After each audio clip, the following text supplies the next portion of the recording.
Good morning. Thanks for tuning into the Weather Network. Kim McDonald, Chris Murphy. We've got your long-range forecast details coming, but first, of course, we're talking about Hurricane Igor bringing extensive rain and damaging winds to Newfoundland today, and we'll begin with some video here. Yeah, now this is out of Clarenville, Newfoundland. Thank you very much, Nadine, for sending this in. And we can see the backyard there, the ponding going on.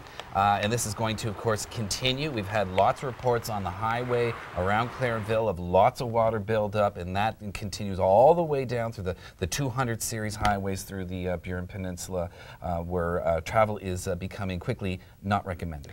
Exactly. We're joined now by Shelley Steeves, who's in downtown St. John's. And I'm thinking, Shelley, with any kind of real ponding on the roads and certainly flooding in some areas, it's best not to travel. It's best not to drive today.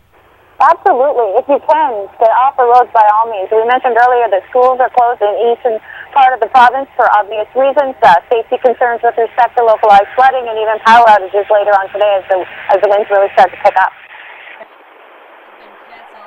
Many of them out of St. John's. Thankfully, you made it in last night, but it wasn't an easy flight. There's a reason that these flights are grounded.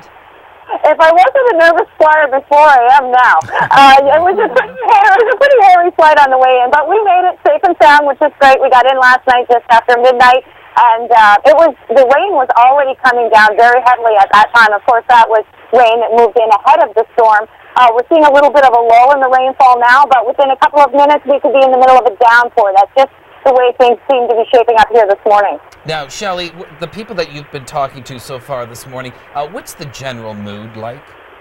The biggest concern that I'm hearing from people this morning is flooding. People say, oh, we get lots of wind here in St. John's. We're kind of used to that, especially in the winter when we see those big storms come through. But it's the rainfall.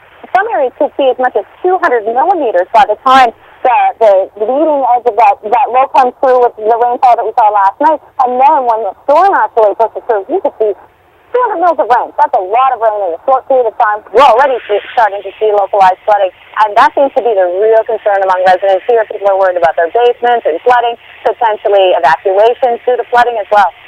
Thank you, Shelley. We'll be talking to you shortly. Shelley Steeves live via Skype. She's downtown St. John's. I know it's a little tricky to hear her with the wind and the rain and the technology, but Shelley's there reporting live and talking to the folks of St. John's. All right, let's show you some video here taken this morning from Marystown, Newfoundland. This is on the Burin Peninsula, one of the harder hit areas.